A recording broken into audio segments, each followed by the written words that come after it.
제가 오늘 설교하기 전에 우리 장로팀이 말씀하셨던 그 보편적인 얘기를 좀 하고 말씀드리려고 합니다. 가정의 달에 어린이날, 그리고 어버이 주일에 이렇게 예배를 드리고 설교를 하면 꼭 그런 분이 가끔 계셔서 그래요. 우리 아버지는 안 그런데요? 이런 분이 계시거든요. 보편적인 아버지의 모습인데 꼭 그렇지 않은 아버지들이 가끔 계셔서 사실은 제가 어린이 주일이라 여러분들 가정에 어린이를 둔 여러분들 부모님을 상대로 해서 제가 말씀을 준비했기 때문에 또 청년들 여기 있습니다. 난 애가 없으니까 상관없네. 뭐 이렇게 듣지 말고 그러면 오늘 나와 있는 의미가 없으니까 그 속에서 내게 주신 하나님 말씀의 의미가 무언가를 좀 생각하고 들을 수 있는 그런 시간이 될 수 있기를 바랍니다. 오늘 제 설교는 딸 이야기로 좀 해보려고 합니다. 저희 딸 형경이가 대학원 진학을 위해서 여러 대학에 면접을 봤는데 그중 한 곳이 샌디에고에 있는 스크리스라고 하는 연구소에 면접을 갔습니다. 그리고 나서 면접관에게 이런 질문을 받았다고 해요. 너희 부모님은 분명 화학자이거나 어느 연구소에 계시거나 아니면 대학 교수로 계시지? 맞지? 그랬더니 우리 형경이가 아닌데요? 우리 아버지는 목사고 엄마는 피아노 했는데요? 그랬더니 이분이 교회를 고개를 갸우뚱하더라. 그랬다는 겁니다. 형경이가 대학에서 생화학 전공을 했고 또 지금도 국립암센터에서 생화학을 하고 있으니 당연히 부모님도 그 생화학을 할 것이다. 아마 그 영향을 받아서 이 친구가 화학 전공을 하는 것이다 라고 생각을 했기 때문에 이런 질문을 했으리라 그렇게 추측을 해봅니다. 꼭 맞는 말은 아니지만 꼭 틀린 말도 아닌 것이 부전자전이란 말이 있고 모전 여전이라고 하는 말이 있습니다. 그 아버지, 그 아들, 또 그 어머니의 그 딸이라고 하는 얘기인데 물론 이 말이 좋은 의미로 쓰일 때도 있습니다만은 주로는 나쁜 의미로 이제 쓰이죠. 이제 그 아비의 그 자식 그러면서 그 자식을 보니 그 아버지가 어떤 사람인지 대충 알겠다. 뭐 이런 식의 그 문제가 있는 아이 뒤에는 문제가 있는 부모가 있다라고 하는 개념으로 사용할 때가 상당히 많이 있음을 보게 됩니다. 여러분들도 그렇습니다만은 세상의 모든 부모님들은 자식이 잘못되기를 바라지 않습니다.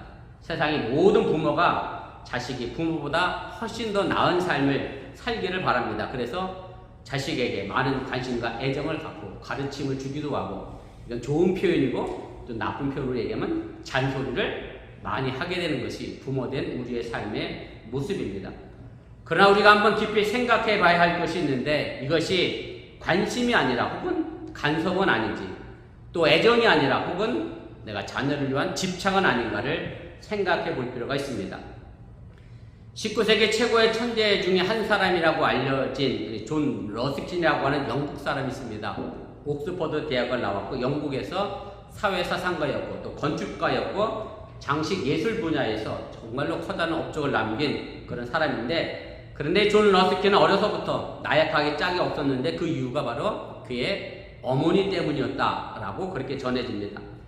그의 어머니는 이 아들 러스킨이 대학생이 돼서 옥스퍼드 대학을 가는데 혼자 보내는 법이 없었습니다. 꼭 옥스퍼드 대학도 이 아들을 따라가서 학교 등교를 잘하는지 따라갔고 또 학교 가는 아들의 복장이 단정한지 나쁜 친구와는 안 어울리는지 또 좀 웃긴 얘기긴 합니다만 불량식품은 안 사먹는지 하여튼 일일이 모든 것을 챙기고 주의를 주고 그렇게 아들을 키웠습니다.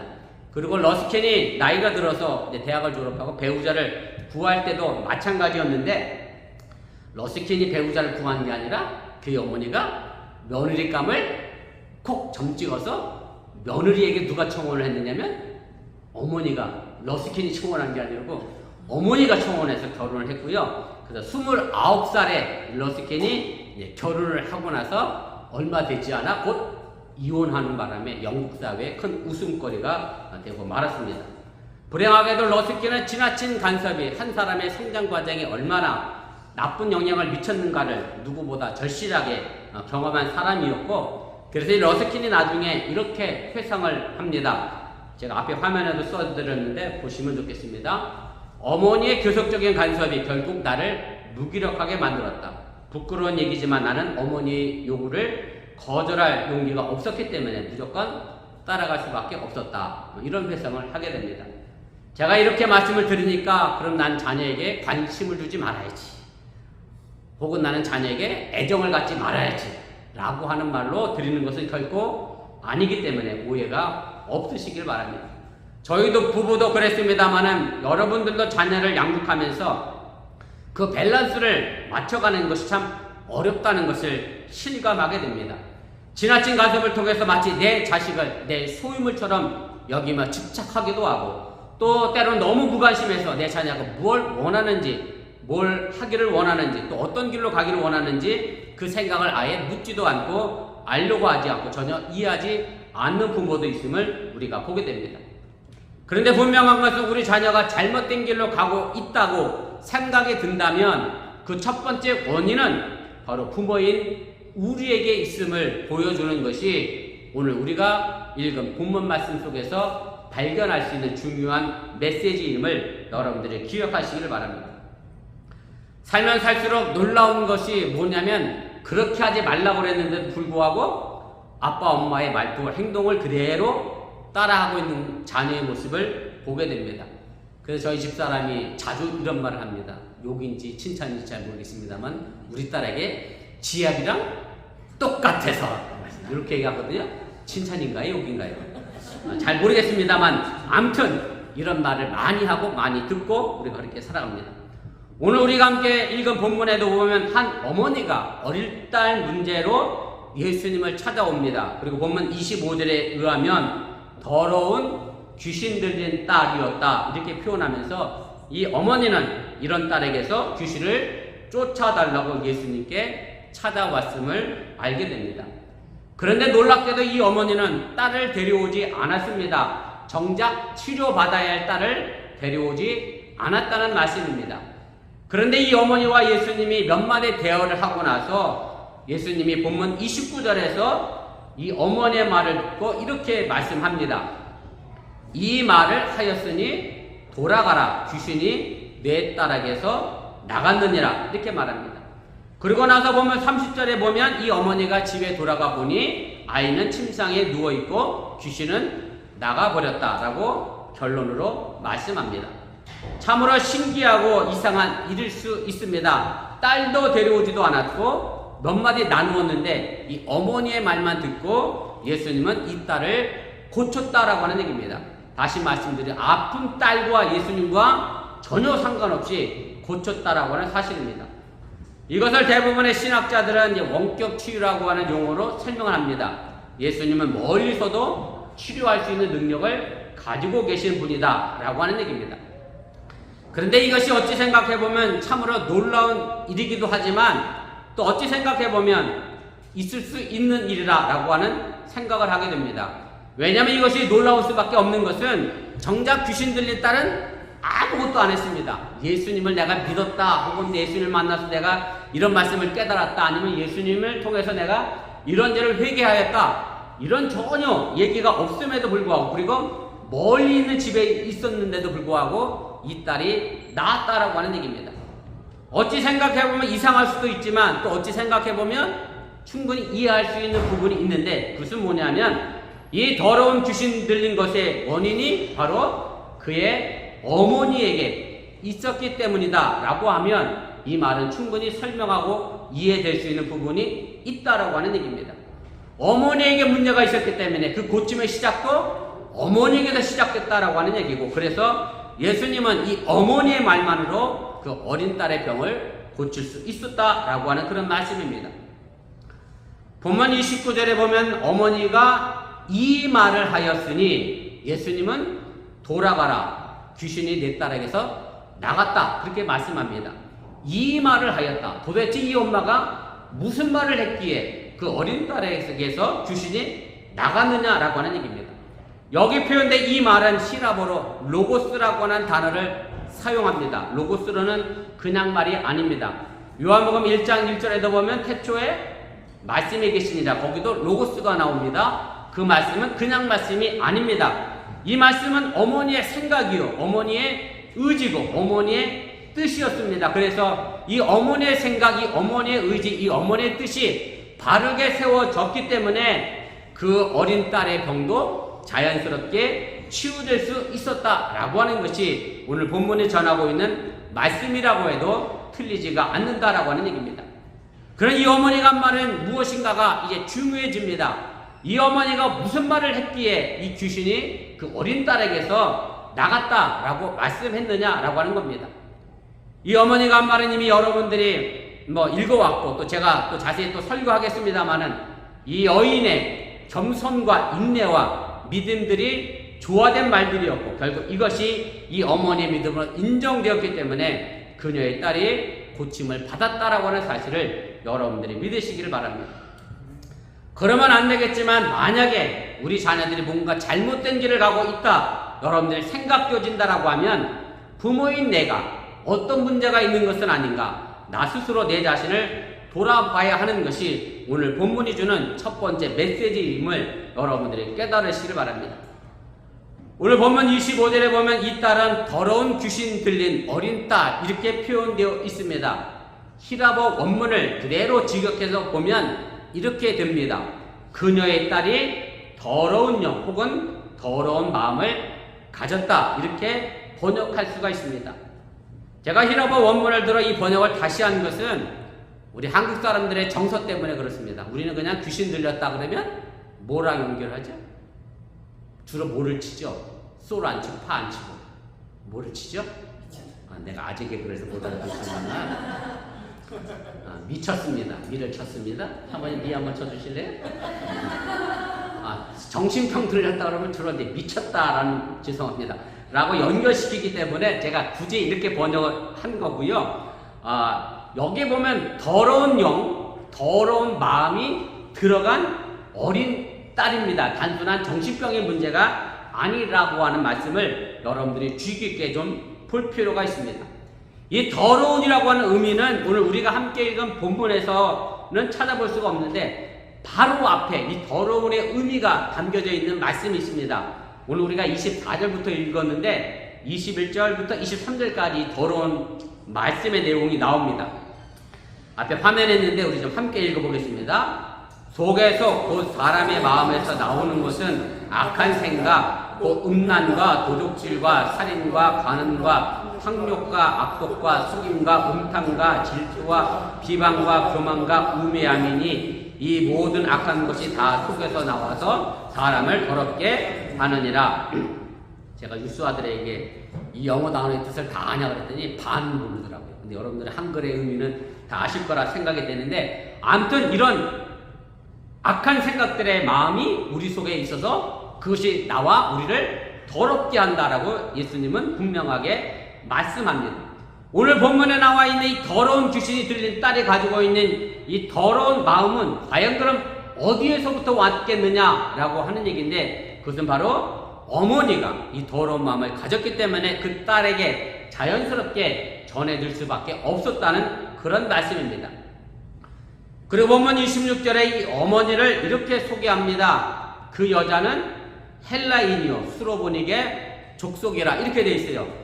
영어 표현에 보면 헬라인을 그릭이라는 단어를 썼습니다. 그래서 그리고 수로보닉의 족속도 시리아라고 하는 단어를 사용했는데 이 말은 단지 이 여자의 출신 성분을 말하려고 하는 것이 아니라 이 말 속에는 그 더 큰 의미가 있음을 여러분들이 기억하시기를 바랍니다. 이 어머니가 헬라인이라고 하는 말은 당시 지중해 연안을 지배하고 있는 문화가 헬레니즘 문화였고 그리스 문화였죠. 그래서 그 여인은 요즘 말로 하면 최고로 앞서가는 현대 문명을 알고 있었던 현대 문화에 익숙했던 그런 여인이었다라고 하는 것이고 그 다음에 수로보닉의 족속은 사실은 두 단어가 합쳐진 말입니다. 하나는 수로라고 하는 영어 표현이 시리안이라고 되어 있죠. 그래서 시리아라는 나라가 지금 있잖아요. 그리고 보닉에는 페니키아 지역을 가리키는 것이고 거기에 왕족의 후손임을 이야기합니다. 그러니까 수리아라는 나라의 왕족의 후손이 이 여인이었고 그 여인은 헬라 문화권에서 그리스에서 살던 정말로 많이 배우고 돈도 많았던 상류층의 여인이었음을 오늘 이 문장이 우리에게 설명해주고 있다라고 하는 얘기입니다. 이런 소개를 통해서 오늘 본문은 이 여인에게 이 더러운 영, 더러운 마음이 어떤 것인가를 우리에게 말해주고 있습니다. 그리고 이 더러운 마음을 가진 딸이 이 여인에게서 나올 수밖에 없다는 것을 우리에게 말해주고 있다라고 하는 얘기입니다. 제가 오늘 본문 앞에 있는 내용으로 더러운 마음, 악한 생각의 항목들을 쭉 살펴봤는데, 그런데 이 내용들을 가만히 보면 우리라고 해서 예외일 수 없음을 또한 우리가 알게 됩니다. 다시 말씀드리면 이 항목에 대해서 나는 그 어떤 것도 가지지 않았다, 나는 정말 깨끗한 사람이다 라고 말할 수 있는 사람이 과연 몇이나 되겠느냐 라고 하는 말씀입니다. 그리고 이런 마음을 품어 얻은 우리 자식이 어떻겠느냐라고 묻는다면 그 마음 그대로 우리 자식에게 우리가 물려줄 수밖에 없기 때문에 이 더러운 마음을 또한 우리 자녀도 가질 수밖에 없다고 하는 그 현실을 여러분들이 깨달으시길 바랍니다. 예수님을 찾아온 이 여인에게서 바로 우리의 모습을 발견하지 못한다라고 하면 오늘 말씀은 우리에게 절대로 복음이 될 수가 없습니다. 늘 자기 자신의 마음은 돌아보지 못하고 자신의 잘못된 것만을 탓한다고 하면 오늘 이 말씀은 결코 우리에게 아무런 의미가 없게 된다는 그런 말씀입니다. 그런데 이런 상류층 귀족의 도도한 여자가 로마의 식민지인 갈릴리 아주 시골 촌구석에서 태어난 예수님을 찾아왔습니다. 찾아온 것만 해도 대단합니다. 당시로는 상상할 수 없는 일이었다라고 하는 얘기입니다. 더욱이 본문 25절 후반부를 보면 이 여인은 예수님의 발 아래 엎드려 딸을 고쳐줄 것을 간청하고 있음을 보게 됩니다. 오늘날 교회에 이런 여자가 오면, 아마 새신자로 온다라고 하면, 더욱이 상류층에 돈 많은 여자가 온다고 하면 아마 반갑게 맞이했을 것이고, 그리고 목사님이 그 딸이 아프다 그러면 바로 내일 당장? 내일까지 가겠어? 오늘 점심 먹고 바로 신방을 가겠죠. 이것이 우리가 보이는 일반적인 태도의 모습입니다. 아마 성실껏 그 딸을 위해 저도 기도해줬을지 모르겠습니다. 그런데 오늘 본문의 예수님의 태도는 아주 정반대로 나타납니다. 다시 말씀드리면 평소에 예수님답지 못한 아주 매정한 태도를 보입니다. 아니, 듣기에 너무나 거북한 말씀을 예수님이 하고 계심을 우리가 보게 됩니다. 본문 27절입니다. 자녀로 먼저 배불리 먹게 할지니 잔의 떡을 취하여 개들에게 던짐이 마땅치 아니하니라. 이 여인이 헬라 사람이고 수로보니게 여인이 당연히 이방인입니다. 당시 유대인들은 이방인을 말 그대로, 표현 그대로 개 취급했습니다. 그런데 예수님마저도 이 여인을 개 취급하고 있음을 보게 됩니다. 유대인만이 하나님의 자녀고 이방인은 개라는 말입니다. 예수님이 이 여인에게 이렇듯 듣기 거북한 말을 하니 예수님의 인격이 정말로 의심스러울 수밖에 없음을 우리가 알게 됩니다.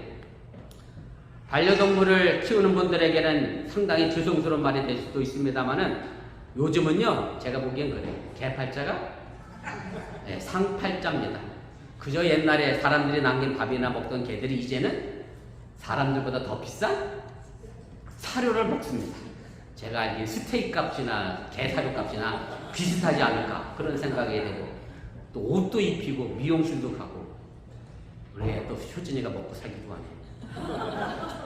병원도 가고, 수술비가 사람은 보험이라도 있는데 개는 보험이 없어 더 비싸기도 하고, 개 호텔비가 사람 호텔비보다 더 비싸고, 그리고 스스로 죄송합니다, 자기를 개 엄마로 자처하는. 근데 저거 한국에 가서 제가 저희 작년 총회 때 한국 가서 미용원 가서 머리를 깎는데 이 미용원 아줌마가 머리를 깎으면서 우리 아들이 막 이래? 그랬더니 누구 얘기했는지 아세요? 이렇게?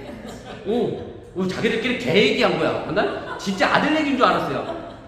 이렇게 스스로 자처하는 그런 분들이 계신데, 옛날에 정말 먹을 것이 귀할 때 우리 사람이 먹던 걸 그대로 주는 건 큰 죄악이었고 욕을 먹던 그런 시절도 있었습니다. 그런데 오늘 본문에서 예수님이 그 귀한 음식을 개들에게 주는 것이 마땅치 않다라고 하는 말은 사실 맞습니다. 그런데 문제는 개가 아니라 누구예요?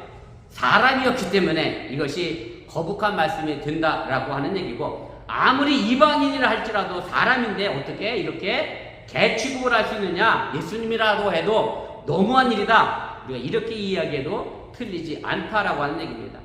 아마 오늘날 교회에서 이런 얘기를 들었다라고 하면 교회에 나올 사람 한 사람도 없을 것이고요. 당장 나가 교회를 그만두든지 아니면 개독교라고 기독교를 욕할 것이고 아마 그럴 상황이 생길 수밖에 없는 그런 상황을 지금 예수님이 만들었다라고 하는 얘기입니다. 물론 오해가 없기를 바라면서 여기서 말하는 자녀들을 배불리 먹이는 이 떡은 예수님의 가르침을 말씀하시는 것이고요. 예수님은 이방인에게는 이 가르침을 줄 수 없다는 것을 말씀하신 것이 본질적인 내용의 말씀입니다. 그렇다고 하면 왜 예수님은 예수님답지 않게 이 여인에게 이런 모욕적인 대접을 하고 있는 것일까라고 하는 겁니다. 이 말은 분명 이 여인을 시험하는 말입니다. 그러면서 예수님은 왜 이 여인을 그럼 이렇게 개 취급하면서까지 시험을 했을까? 우리가 이 질문에 대하여 스스로 생각해 봐야 할 필요가 있습니다. 오늘 우리가 이 예배 시간에 진정으로 가르침을 받기 위하여 이 자리에 나와 있는 것이 맞는지, 진정으로 회개하고 거룩한 사람이 되고자 이 예배 자리에 있는지 깊이 한번 생각해 보시기를 바랍니다.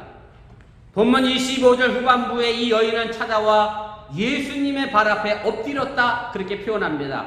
여기 엎드리다라고 하는 말은 히라보로 프로피프토라고 하는 단어를 사용하는데 이 말은 다른 곳에서는 예배하다는 말로 번역이 된 단어입니다. 결국 엎드리는 것이 예배의 자세입니다. 오늘 우리가 예배드리는 이 예배가 과연 엎드려서 드리는 그런 예배의 자세로 내가 간절함을 가지고 절실한 마음으로 예배를 드리고 있는지 여러분들이 묻고 생각해 보시기를 바랍니다. 제가 오늘 아침 일부에게 한비에게 이렇게 물었어요. 한비는 테니스 대회를 나가는데 꼴등 하려고 나가? 그랬더니 아니래. 챔피언 하려고 나갑니다. 챔피언 하려고 테니스에 나가지 꼴등 하려고 나가는 사람은 없습니다.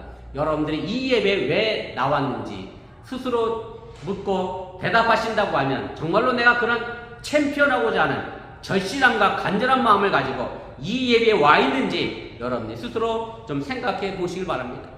그래서 예수님이 이 여인을 찔러본 겁니다. 정말로 딸의 병을 고치려고 하는 절실한 마음이 이 여인에게 있는지 알고 싶어서 이 여인에게 모욕적인 말을 하면서까지 더러운 말을 씹고자 하는, 더러운 영을 쫓아내고자 하는 그 절실함이 있는지 알고 싶어서 이런 모욕적인 말을 예수님은 던졌다라고 하는 얘기입니다. 다시 한번 우리 자신에게 여러분들이 물어보시기를 바랍니다. 우리가 예배드리러 올 때에 정말 이런 모욕적인 말을 듣는다 하더라도 더러운 마음을 씹고자 하는 마음이 절실한지 물어보시기를 바랍니다. 그런데 놀랍게도 이 딸의 어머니는 본문 28절에 이렇게 대답을 합니다. 주여 울소이다마는 상아래 개들도 아이들의 먹던 부스러기를 먹나이다. 떡은 하나님의 자녀인 유대인들에게만 줄 수 있고 개인 이방인에게는 줄 수 없다고 말하자 이 여인은 자녀가 먹는 떡이 아니더라도 그 부스러기는 먹을 수 있지 않느냐, 그 부스러기만이라도 내게 좀 달라 그렇게 간청을 합니다. 앞서 말씀했듯이 이 마가복음에게 있어서 이 떡은 가르침입니다. 이 여인은 그 작은 가르침인 떡 부스러기라도 더러운 영을 쫓아내기 위하여 기꺼이 먹겠다라고 말하는 겁니다. 이 여인에게 있어서 얼마나 딸의 병을 고치려고 하는 마음이 절실한가를 잘 보여주고 있는 말씀이 바로 오늘 28절의 말씀입니다. 우리는 과연 주님의 말씀으로 더러운 마음을 씻어내기 위하여 지금 절실한 마음으로 이 예배에 나와 있는지 또한 물어보시기를 주님의 이름으로 부탁을 드립니다. 결국 예배와 기도는 절실함입니다. 절실한 엎드림이고 절실한 간청입니다. 자기 욕심을 채우는 것이 예배가 아니라 내가 거룩해지려고 하는, 깨끗해지려고 하는 절실한 간절함이 바로 예배이고 기도임을 여러분들이 믿으시길 바랍니다. 이 여인의 대답에 예수님은 더 이상 할 말이 없었습니다. 그리고 본문 29절에 이렇게 말씀합니다. 이 말을 하였으니 돌아가라. 귀신이 네 딸에게서 나갔느니라. 이런 절실한 간절함이라고 하면 이미 이 여인에게는 더러운 영, 더러운 마음이 있을 곳이 없습니다. 이런 절실함으로 깨끗한 마음을 품으려고 한다고 하면 그 품에 있는 자식도 더러워질 수 없기 때문에 그 어린 딸에게서 더러운 귀신이 나갔다라고 예수님은 선언하고 있음을 믿으시기를 바랍니다. 오늘날 우리 자녀가 이 험한 세상에서 바르고 곱게 살아가기를 바란다라고 하면 우리 욕심으로 집착하는 것이 아니라 하나님의 뜻으로 거룩해지도록 키워야 하는 것이고, 그렇다고 하면 문제는 우리 자신이 이런 거룩한 마음과 절실한 기도의 마음을 가지고 살아가고 있고 예배하고 있는지를 돌아봐야 한다고 하는 사실을 여러분들이 잊지 마시기를 바랍니다. 오늘은 어린이 주일이고 내일은 한국에서 어버이날입니다. 그리고 다음 주는 우리가 어버이 주일로 지키려고 합니다. 제가 알기로 다음 주 하나님의 성가대 찬양이 송경민 목사님의 어머니의 기도라는 것으로 알고 있습니다. 찬양하는 가사의 내용을 들었더니 이렇게 가사가 들려요. 어머니의 기도는 기적을 만듭니다. 어머니의 기도는 자녀를 살립니다. 이렇게 찬양을 하던데, 여러분들 이 어머니의 간절한 기도를 통해서 수로보니게 여인의 이 거룩함에 대한 간절함을 통해서 그 어린 자녀의 딸을 고쳐냈던 것처럼 바로 여러분들의 간절한 예배와 기도의 자세가 여러분들 가정에 충만해서 깨끗해진 영으로 가득 채워줄 수 있기를 주님의 이름으로 간절히 축원을 드립니다.